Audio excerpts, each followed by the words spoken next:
Hello বন্ধুরা, কেমন আছো বলো? আমি ভালো আছি আর রোজ সকালে তোমাদের সাথে কথা বলে আরো মনটা ভালো হয়ে যায়। যাচ্ছি স্কুলের উদ্দেশ্যে, দাঁড়িয়ে আছি গাড়ির জন্যে। আমার গাড়ি দেখো চলেও এসছে। আর যেন সকালে মনে হচ্ছিল বৃষ্টি হচ্ছে, রাস্তাগুলো একদম ভেজা ভেজা ছিল, জল জমা ছিল।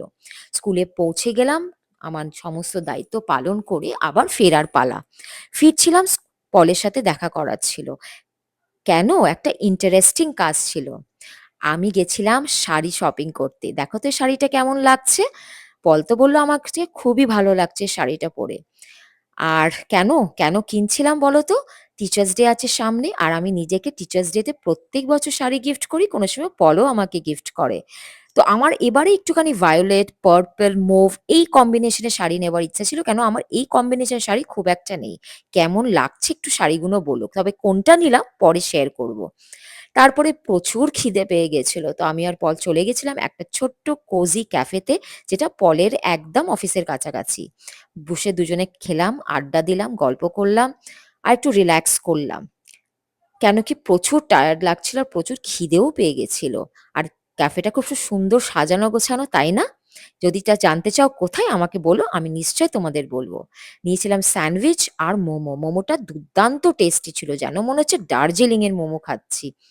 তারপরে চলে গেছিলাম আরেকটা ইন্টারেস্টিং কাজ করতে। অনেক দিনের ইচ্ছা ছিল মেয়েকে একটা সিলিকন ডল গিফট করার জন্য। ওর অনেক দিনের ইচ্ছা এরম একটা ডলের। তবে আসলটা তো প্রচুর দাম, তাই এখানে এই দোকানটাতে সেমি নিলাম। আর আমি প্রায় যখন ছেলে ছোট ছিল এখান থেকে প্রচুর ওর জন্যে গাড়ি, খেলনা আমি কিনে নিয়ে যেতাম। খুব ভালো আর খুব রিজনেবল প্রাইসে পাওয়া যায়।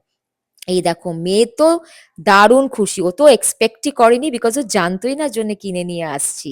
তবে দেখো সেমিগুলোও কিন্তু খারাপ না, ভালোই দেখতে আর খুব কোজি। আর আমি পার্সোনালি ডল এত ভালোবাসি।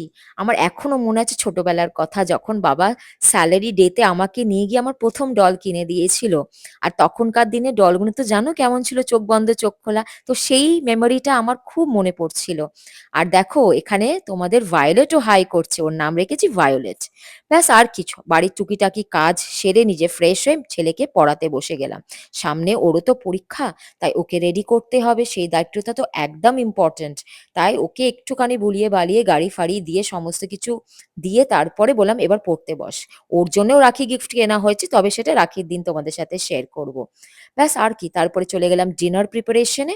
আজকে চড়াচ্ছিলাম একটু হাত মাখা করে খিচুড়ি। আমি প্রায় করি এটা, কারণ আমার রাতে এইগুলো খেতেই ভালোবাসে আর আমার মেয়েও খুব ভালোবাসে। ছেলে খুব একটা পছন্দ করে না, তবে ছেলের জন্য অন্য খাওয়া ছিল, যেন সয়াবিন করেছিলাম। আর যেহেতু ওর শরীরটা ভালো ছিল না, তাই ওকে রিচ কিছুই দিইনি।